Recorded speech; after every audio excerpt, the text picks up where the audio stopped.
Salam sehat dan salam sejahtera bagi kita semua. Kebaktian minggu ini dilayani oleh Bapak Rindolo Sumario MD. Mari kita bersaat teduh sejenak.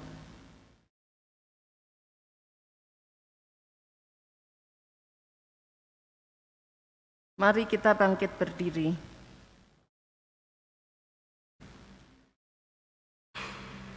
Apakah saudara pernah mendengar kata to take and to give? Ini adalah prinsip yang banyak dimiliki oleh manusia di dunia ini, termasuk orang Kristen. Prinsipnya adalah apa yang saya dapatkan, itulah yang saya berikan. Kalau orang lain memberikan satu bagian kepada saya, maka saya akan membalas kebaikan yang satu itu kepadanya lagi. Apakah saudara juga memiliki prinsip seperti itu? Bagaimana kalau Tuhan melakukan itu juga kepada kita?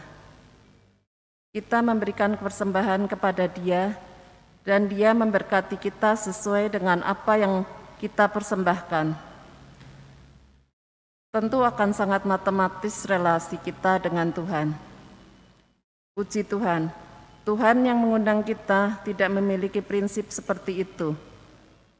Yohanes 3 ayat 16 mengatakan, karena begitu besar kasih-Nya kepada kita, sehingga kita pun tidak sanggup membalasnya. Dengan hadirnya Kristus yang mengundang kita masuk ke hadirat-Nya, betapa besar kasih-Nya kepada kita.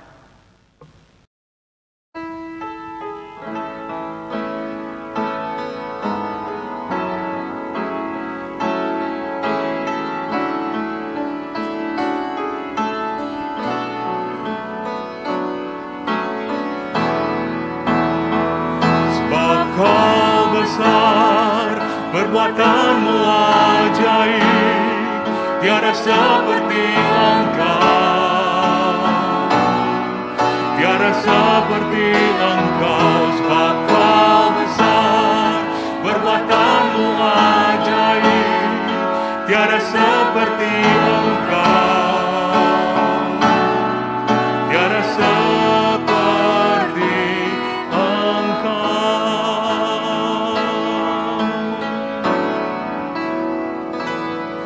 Beri kemuliaan dan hormat, ku angkat suara pujian, ku agungkan nama-Mu. Ku beri kemuliaan dan hormat, ku angkat suara pujian, ku agungkan nama-Mu, sebab Kau besar. Perbuatanmu ajaib, tiada seperti Engkau, tiada seperti Engkau, sebab Kau besar. Perbuatanmu ajaib, tiada seperti Engkau, tiada seperti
Ibadah ini berlangsung dengan satu pengakuan bahwa pertolongan kita adalah dalam nama Allah Bapa, Anak, dan Roh Kudus yang menjadikan langit dan bumi. Amin.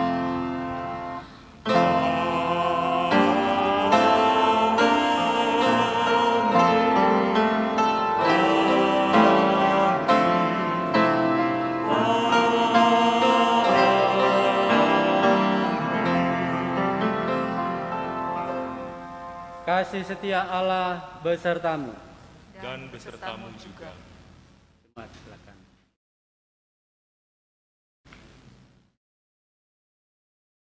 John Newton adalah seorang penjual budak yang lahir di Inggris tahun 1725.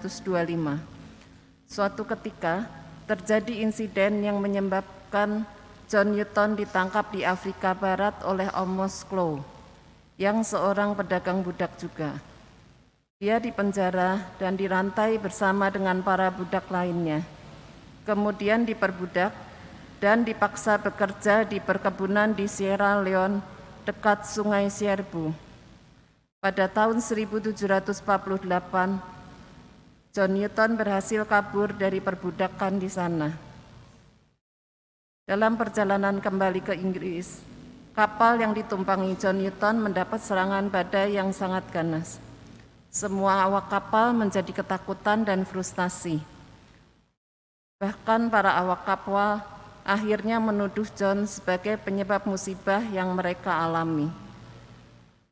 John membayangkan dirinya seperti Yunus dalam Alkitab, dan dia sangat ketakutan.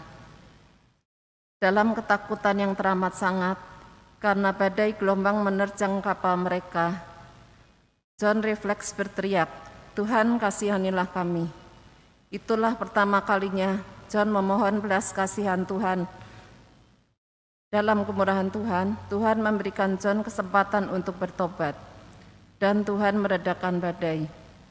Sejak saat itu kehidupan John mulai berubah. Pada tahun 1764, John Newton ditahbiskan menjadi seorang pendeta dan menulis syair lagu Amazing Grace.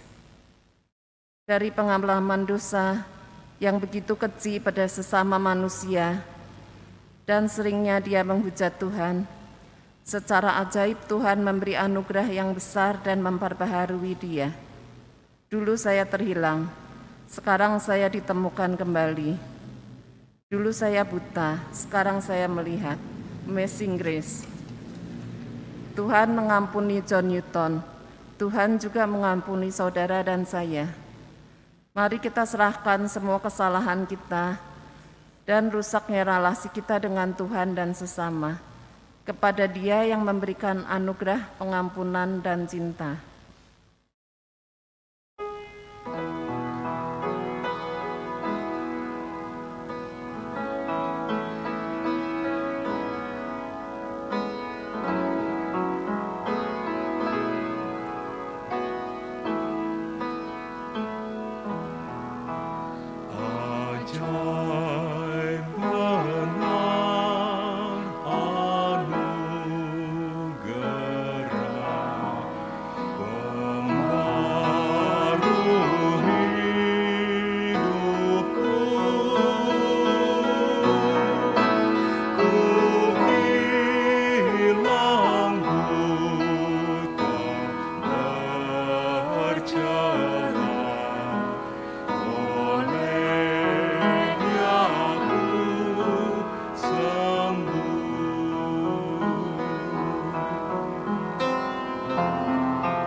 Tuhan menyayangi kita semua dengan kasih-Nya yang besar, dengan berbagai cara.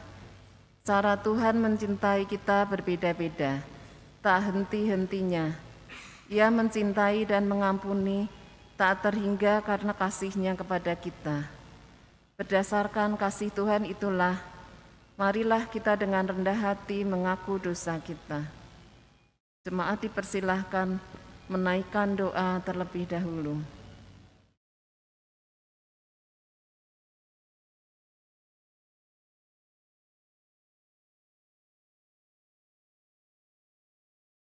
Ya Allah Bapa yang penuh kasih, ampuni kami yang sering tidak mewartakan kasih-Mu dalam kehidupan kami kepada sesama kami. Tutur kata dan perbuatan kami tidak mencerminkan cinta kasih-Mu. Kami mohon ampun di dalam nama Tuhan Yesus Kristus. Amin.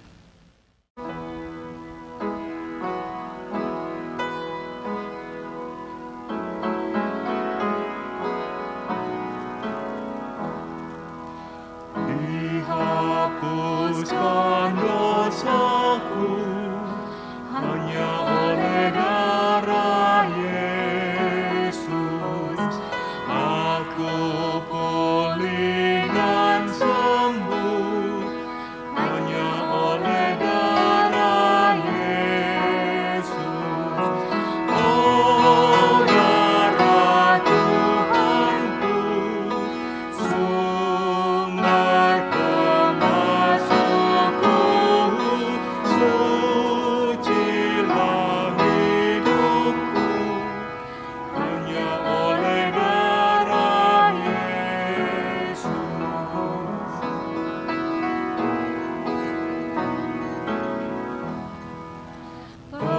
Pengampunan dosaku hanya oleh darah Yesus.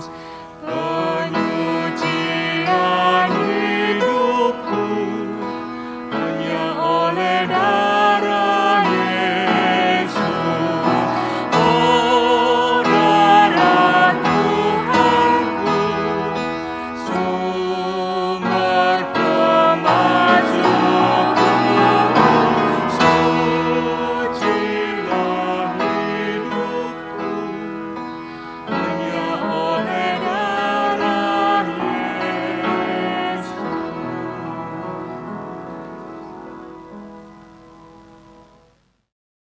Mari kita bangkit berdiri. Inilah berita anugerah dari Tuhan yang dinyatakan di dalam Mazmur 32 ayat 5 yang berbunyi demikian. Dosaku kuberitahukan kepadamu, dan kesalahanku tidaklah kusembunyikan.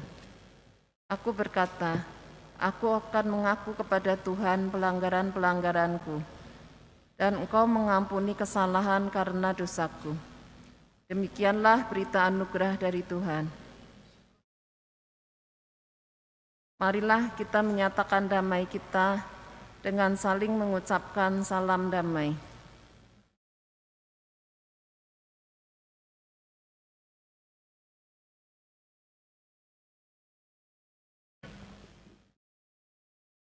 Kasih Tuhan besar, caranya begitu ajaib, mengasihi sedalam laut dan seluas angkasa.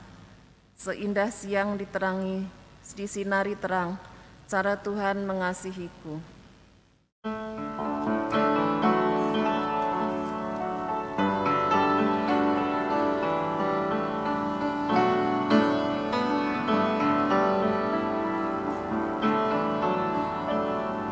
Seindah siang disinari terang, cara Tuhan mengasihiku. Seindah petang dengan angin sejuk, cara Tuhan mengasihiku. Tuhanku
Baik Bapak Ibu dan saudara-saudara, sebelum kita membaca dan merenungkan firman Tuhan, mari kita berdoa.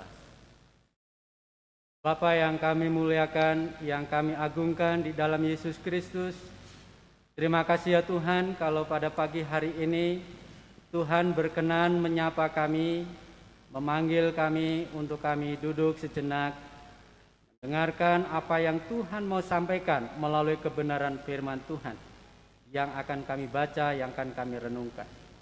Biarlah kuasa Roh Kudus yang akan menguasai seluruh kehidupan kami, khususnya ketika kami mendengarkan, merenungkan firman-Mu ini. Biarlah firman-Mu ini sungguh-sungguh menjadi bagian di dalam kehidupan kami, dan kami hidupi dalam kehidupan kami hari lepas hari. Berfirmanlah kepada kami ya Tuhan, karena kami siap untuk mendengar. Di dalam Yesus Kristus, firman yang hidup, kami berdoa. Amin. Bacaan kita akan lihat dari Injil Markus pasal yang ke-7. Injil Markus pasal yang ke-7 ayat 24 sampai ayat yang ke-30. Demikian bunyi firman Tuhan. Perempuan Sirofenisia yang percaya. Lalu Yesus berangkat dari situ dan pergi ke daerah Tirus. Ia masuk ke sebuah rumah dan tidak mau bahwa ada orang yang mengetahuinya. Tetapi kedatangannya tidak dapat dirahasiakan. Malah seorang ibu yang anaknya perempuan kerasukan roh jahat segera mendengar tentang dia, lalu datang dan tersungkur di depan kakinya. Perempuan itu seorang Yunani, bangsa Sirofenisia. Ia memohon kepada Yesus untuk mengusir setan itu dari anaknya. Lalu Yesus berkata kepadanya, "Biarlah anak-anak kenyang dahulu, sebab tidak patut mengambil roti yang disediakan bagi anak-anak dan melemparkannya kepada anjing." Tapi perempuan itu menjawab, "Benar Tuhan, tetapi anjing yang di bawah meja juga makan remah-remah yang dijatuhkan anak-anak." Maka kata Yesus kepada perempuan itu, "Karena kata-katamu itu, pergilah sekarang, sebab setan itu sudah keluar dari anaknya." Perempuan itu pulang ke rumahnya. Lalu didapatinya anak itu berbaring di tempat tidur, sedang setan itu sudah keluar. Demikianlah Injil Yesus Kristus. Yang berbahagia ialah mereka yang mendengarkan firman Tuhan dan yang memeliharanya.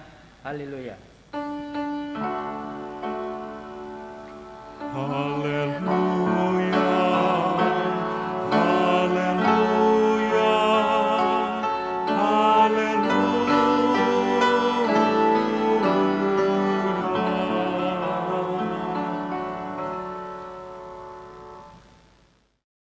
Baik Bapak Ibu dan saudara-saudara yang saya kasih dalam Tuhan Yesus Kristus, tema kita untuk kita renungkan bersama-sama dalam ibadah hari Minggu ini adalah kasih menembus batas.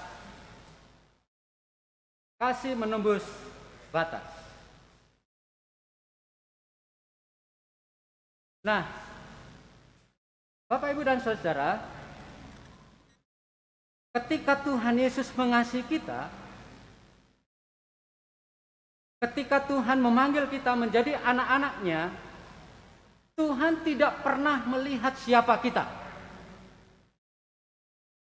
Tuhan tidak pernah melihat latar belakang apapun yang kita miliki, termasuk latar belakang suku, termasuk latar belakang sosial ekonomi, termasuk latar belakang pendidikan atau apapun.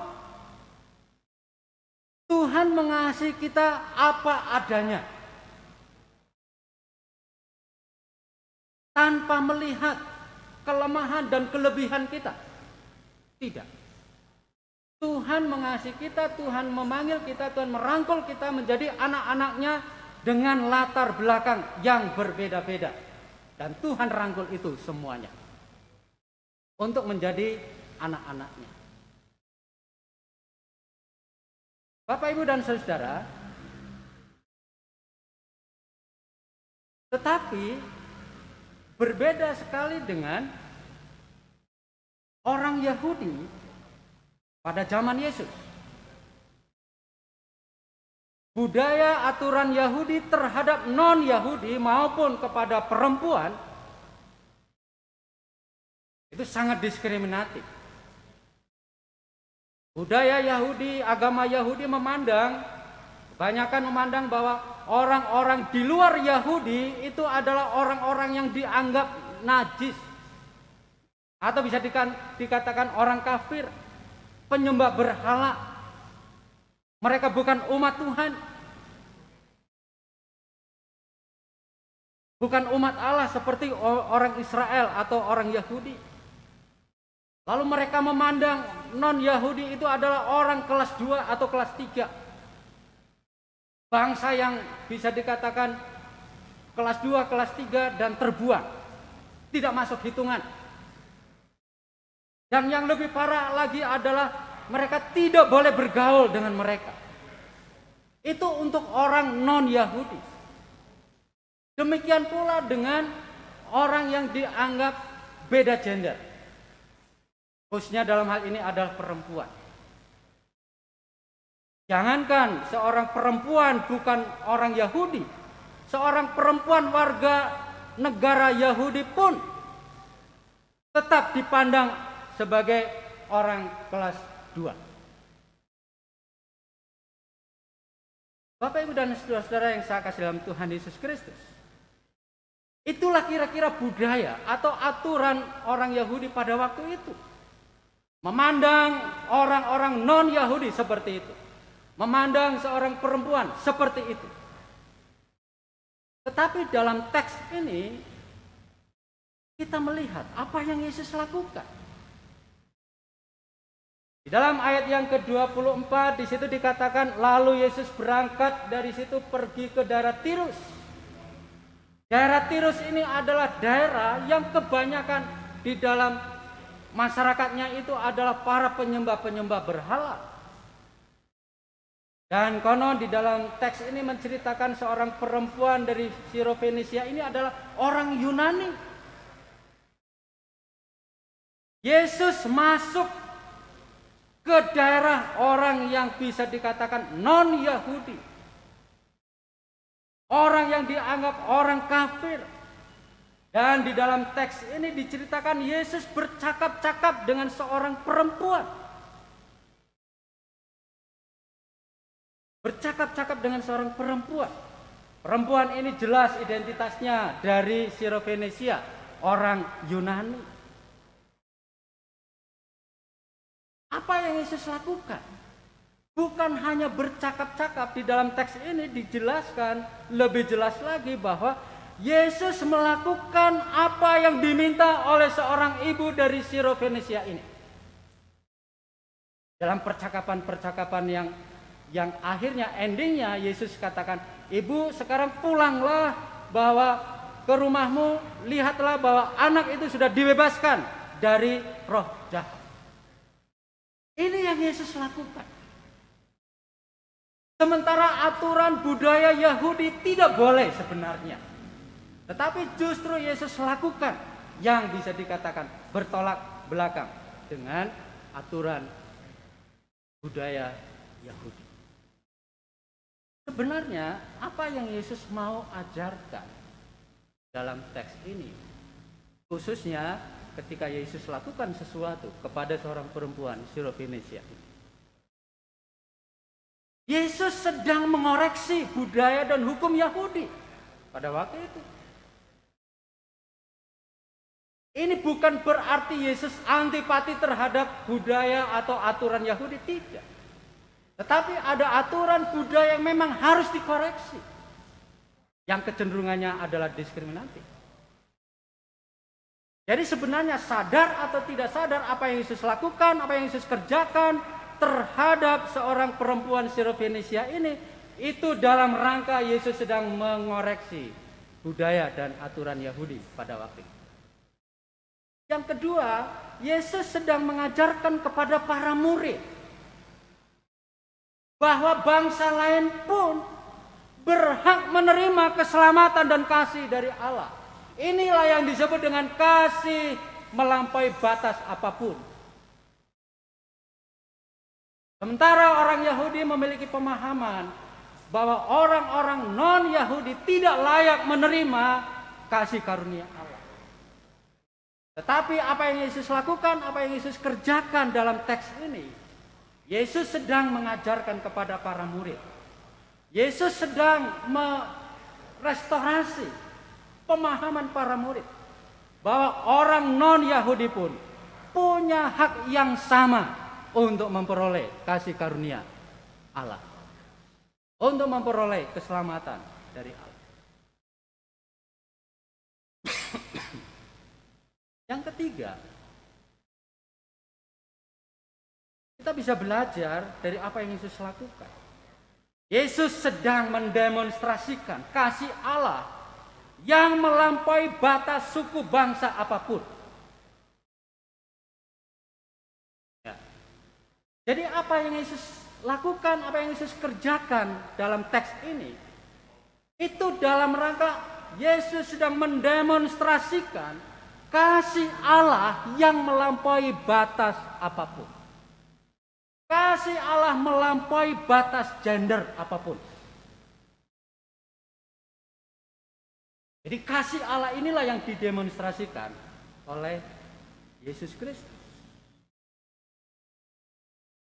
Bapak, Ibu, dan saudara-saudara, berikutnya adalah dalam teks ini apa yang seorang perempuan Venesia ini lakukan.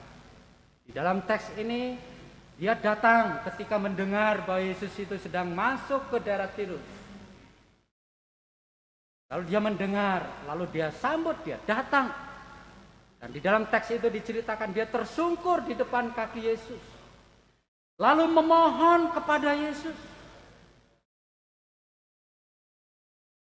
Dia tidak menghiraukan aturan dan budaya setempat, termasuk budaya yang dimiliki oleh Yesus Kristus. Dia datang tersungkur di depan kaki Yesus. Dia memohon dengan belas kasihan kepada Yesus. Dan dia tidak menghiraukan. Padahal dia tahu, apalagi dia seorang perempuan,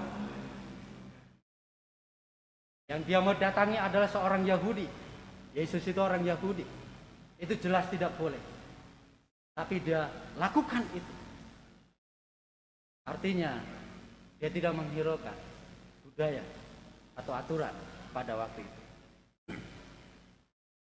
Tapi mari kita perhatikan pesan apa yang disampaikan melalui apa yang seorang perempuan ini lakukan. Bapak, Ibu, dan saudara-saudara yang saya kasih dalam Tuhan Yesus Kristus. Pesan yang pertama adalah kasihnya kepada Yesus menembus batas apapun. Orang perempuan Sirofenisia ini betul-betul sungguh-sungguh mengasihi Yesus. Hanya Yesus yang bisa mengasihi dia juga. Dan kasihnya kepada Yesus itu menembus batas apapun. Termasuk batas aturan gender dan segala macam.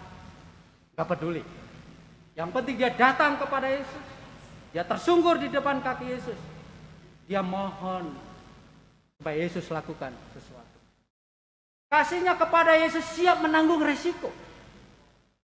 Dia tahu apa resikonya ketika dia datang kepada Yesus. Barangkali dia akan menjadi bahan pembicaraan masyarakat umum pada waktu itu. Dia bisa dikatakan dia seorang wanita yang tidak tahu aturan. Dia tidak tahu adat istiadat barangkali. Dia sadar akan itu. Tetapi dia siap menanggung resiko itu. Dia datang tersungkur kepada Yesus. Seorang perempuan Sirofenisia ini adalah representasi dari bangsa non-Yahudi yang juga punya hak untuk datang kepada Yesus, yang punya hak untuk menerima belas kasihan dari Yesus. menerima pertolongan dari Yesus. Jadi seorang perempuan Syrovenesia ini adalah representasi mewakili bangsa-bangsa di luar bangsa Yahudi, bahwa mereka pun punya hak untuk menerima kasih Allah. Bapak, Ibu, dan saudara-saudara yang saya kasih dalam Tuhan, mari kita akan lihat apa relevansinya teks yang kita renungkan bersama-sama pada pagi hari ini. Yang pertama, Bapak, Ibu, dan saudara, sadar atau tidak sadar, kita kadang seperti orang Yahudi, orang yang legalistik, menjadi pribadi yang sangat kaku terhadap aturan ini, aturan ini, aturan ini, aturan ini, dan seterusnya. Sadar atau tidak sadar, kita seperti orang Yahudi, orang yang legalistik. Bapak, Ibu, dan saudara, ketika COVID-19 ini melanda Indonesia, berkali-kali Pak Presiden itu ngomong begini, hukum tertinggi adalah keselamatan rakyat. Hukum tertinggi adalah keselamatan rakyat. Sekarang saya baru mengerti, Bapak Ibu. Tadinya saya nggak ngerti apa artinya itu. Hukum tertinggi adalah keselamatan masyarakat. Waktu itu ada demo besar-besaran, bubarkan demi keselamatan. Memang ada undang-undang untuk demo, boleh, iya. Tapi demi keselamatan, bubarkan. Tidak boleh orang berkerumun dan seterusnya. Bapak Presiden maupun para pejabat yang lain selalu ngomong seperti itu. Hukum tertinggi adalah keselamatan manusia. Artinya apa? Jadi persis seperti apa yang Yesus lakukan ini kepada seorang perempuan Syrovenesia. Keselamatan anak seorang perempuan ini jauh lebih penting daripada adat istiadat, aturan pada waktu itu. Itu demonstrasi kasih Allah. Itu seperti itu.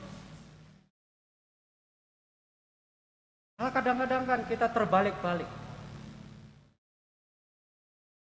Perda dijadikan hukum tertinggi daripada Pancasila. Barangkali seperti itu.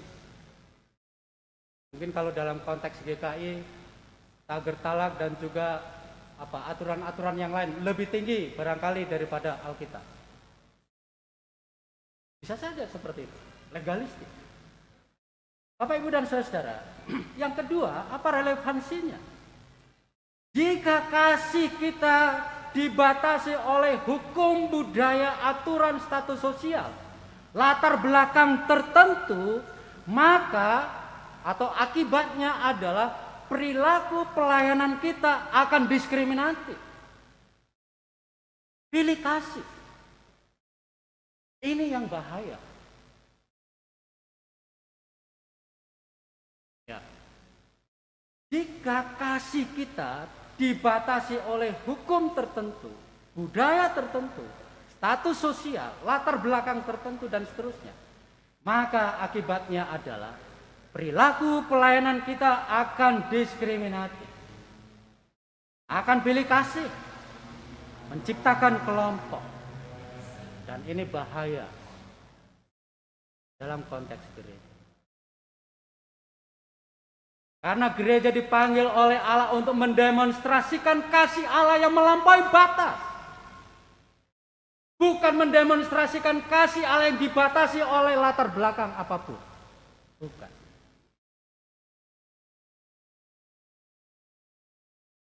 Gereja kita sebagai pemimpin harusnya seperti Yesus. Apa yang Yesus lakukan, apa yang Yesus kerjakan.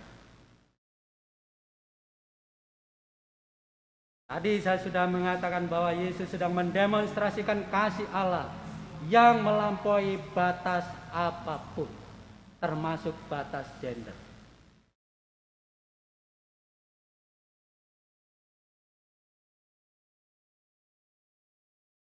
Seperti Tuhan Yesus memperlakukan kita apa adanya tanpa melihat latar belakang apapun. Maka kita pun dipanggil oleh Allah untuk mewujudkan kasih Allah tanpa memandang latar belakang apapun.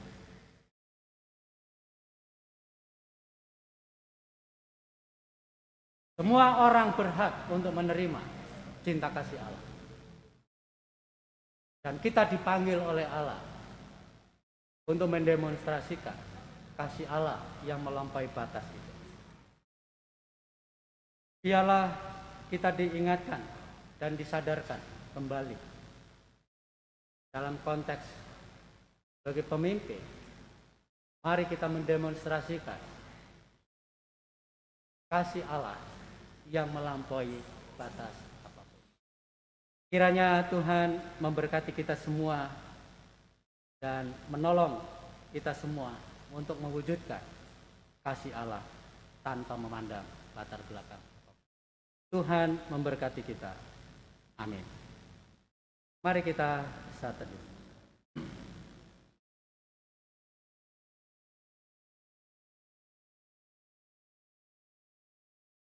Amin. Mari kita akan mendengarkan persembahan pujian dari paduan suara pria GKI Taman Cigunung.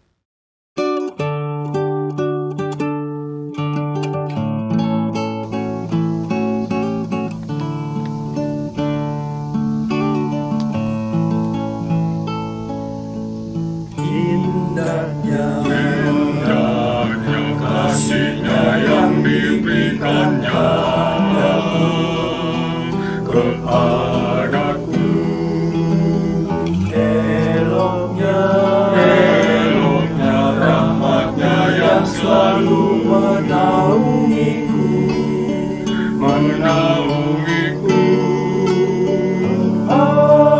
Agungnya anugerah-Nya yang limpah atasku. Betapa ajaibnya semua yang diperbuat-Nya bagiku.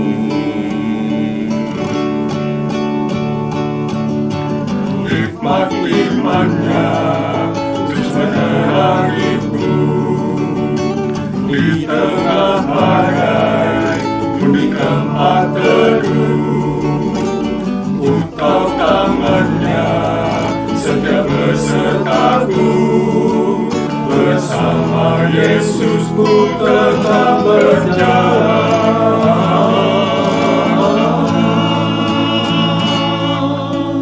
Indahnya kasih-Nya yang diberikannya kepadaku. Eloknya rahmat-Nya yang selalu menaungiku.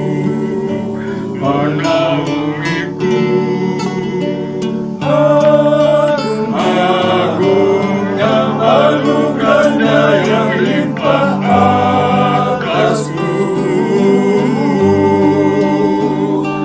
Betapa ajaibnya semua yang diperbuat-Nya bagiku.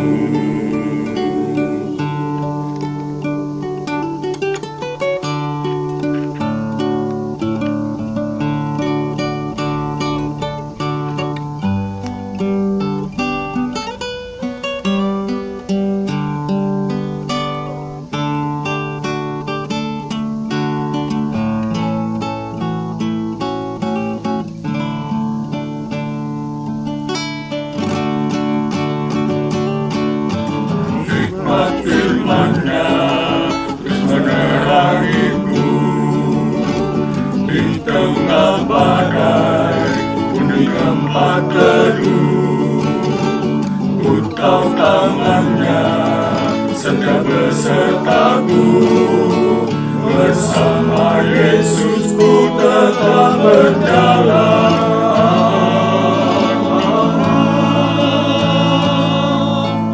Indahnya kasih-Nya yang diberikannya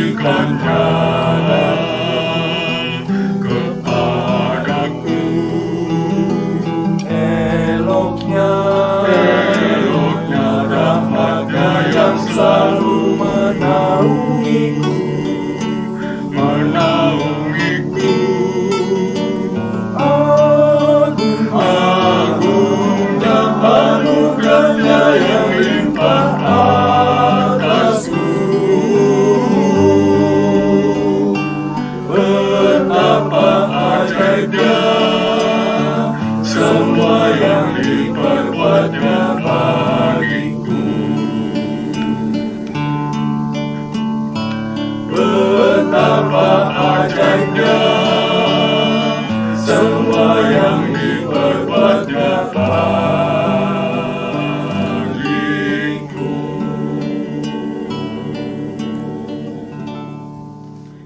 Firman-Nya terus menerangiku di tengah badai, pun di tempat teduh. Ku tahu tangan-Nya setia besertaku. Bersama Yesus ku tetap berjalan.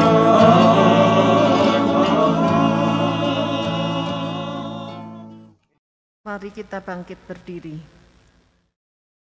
Umat kekasih Tuhan, bersama dengan umat Allah di masa lalu, masa kini dan masa depan, marilah kita mengingat pengakuan pada baptisan kita menurut pengakuan iman rasuli.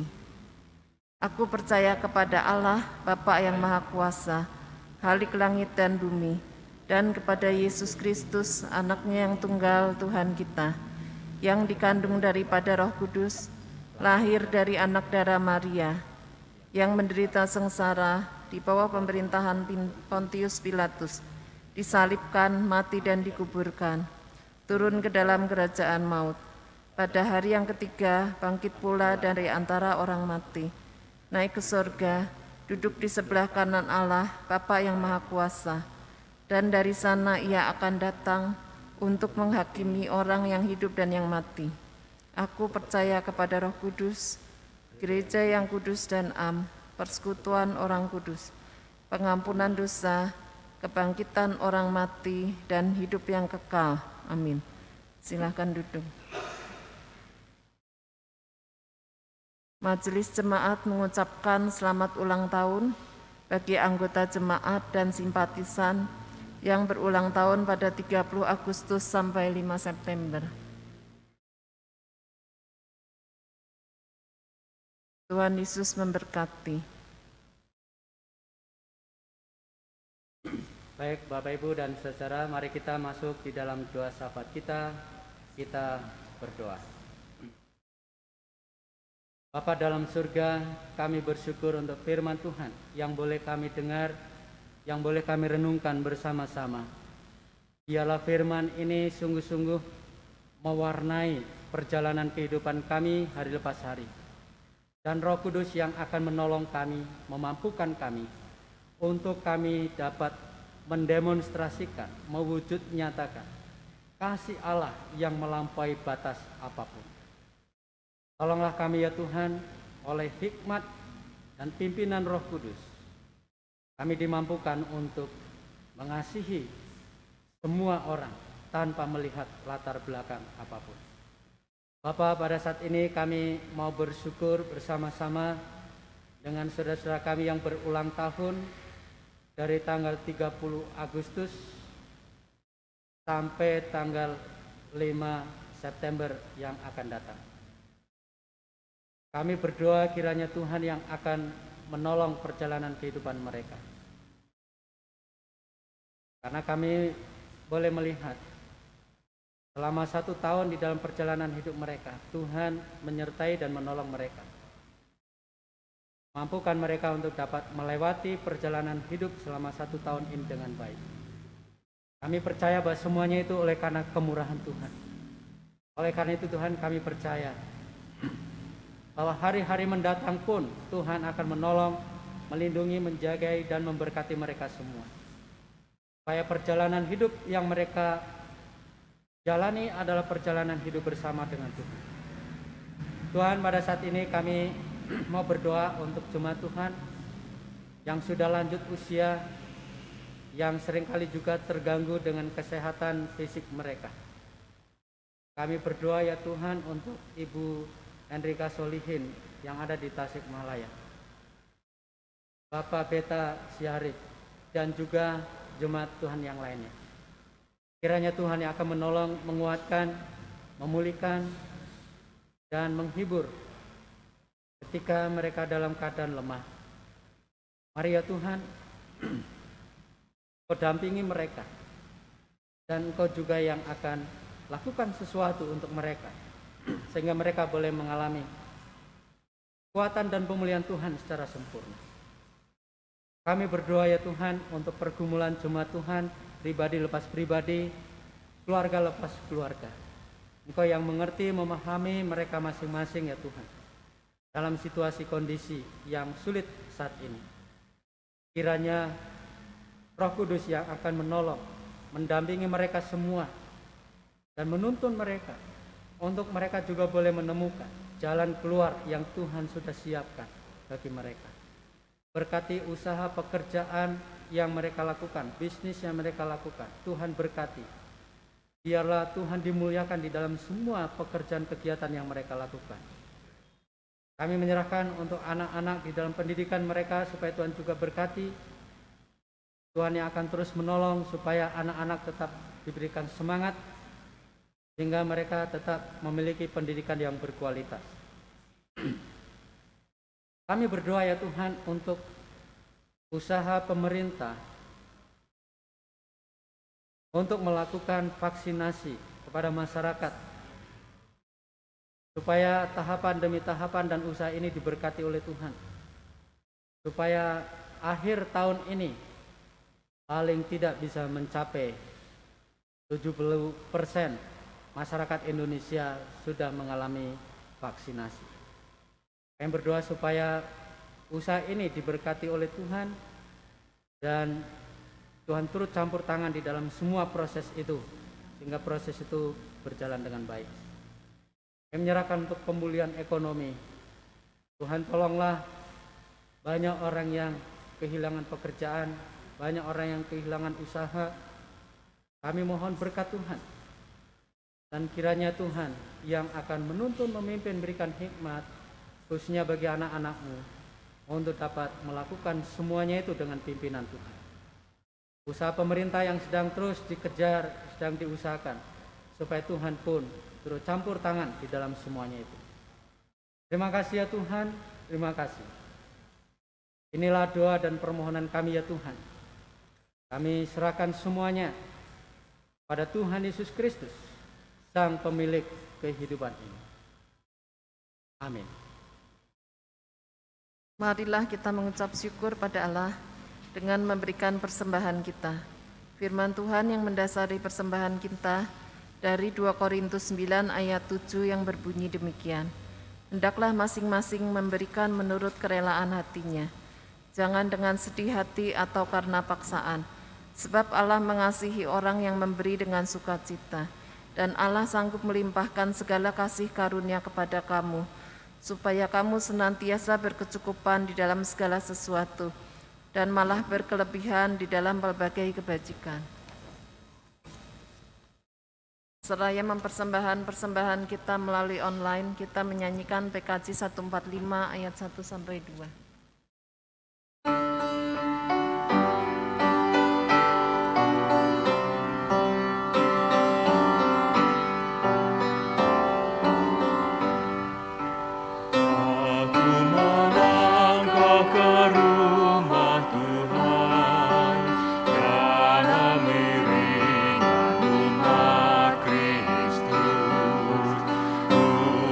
Syukuri berkat rahmat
Mari kita bangkit berdiri dan berdoa.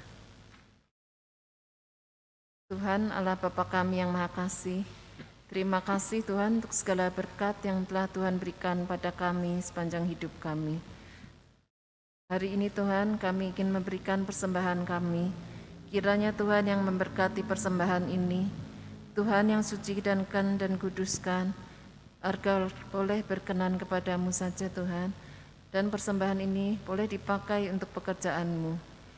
Tuhan yang memberkati tangan-tangan yang mengelolanya, agar boleh mengelola dengan baik dan penuh tanggung jawab. Kami serahkan doa kami ke dalam tangan-Mu, dalam nama Tuhan Yesus kami berdoa, amin. Badai bisa menerpa perahu keiman kita. Angin akan mengombang-ambingkan perjalanan iman kita. Namun percayalah, kita akan sampai di labuhan karena kita memiliki tujuan yang sama. Melayani Dia dan mencintai Dia lebih lagi. Mari kita memberi hidup kita, persembahan kita buat Dia. Jangan takut, teruslah berjuang menembus batas dengan kasih-Nya dan bersamanya.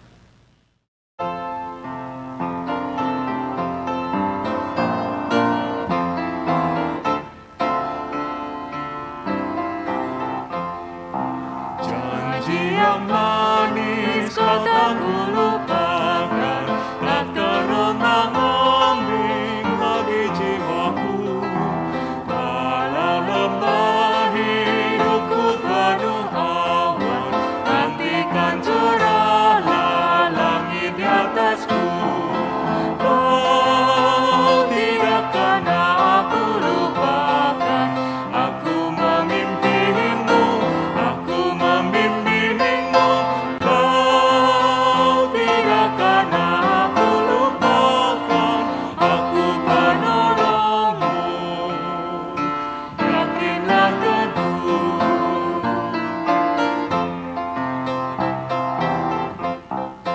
Yakinkan janji kau tak kulupakan, dengan sukacita aku jalan terus. Dunia dan kawan tiada ku harapkan, satu yang setia, Yesus penebus. Kau tidak akan aku lupakan, aku memimpimu, aku membimbingmu. Kau tidak akan aku lupakan, aku penolongmu. Yakinlah teguh. Mari melangkah bersama dengan penuh sukacita. Mari mengasihi tanpa batas dengan teladan Kristus. Mari hadapi setiap badai bermodalkan kasih Kristus yang besar dan tumpah buat dunia. Kami mau Tuhan pakai mengasihi dunia tanpa batas bersama. Terimalah berkat dari Tuhan. Kasih dari Sang Bapa di surga meluap memenuhi hati, pikiran dan hidup kita. Teladan dan pengorbanan Kristus menginspirasikan kita dalam menghadapi berbagai perbedaan. Kuasa Roh Kudus menyemangati kita untuk menembus batas mengasihi dan melayani lebih lagi sampai Tuhan datang kembali.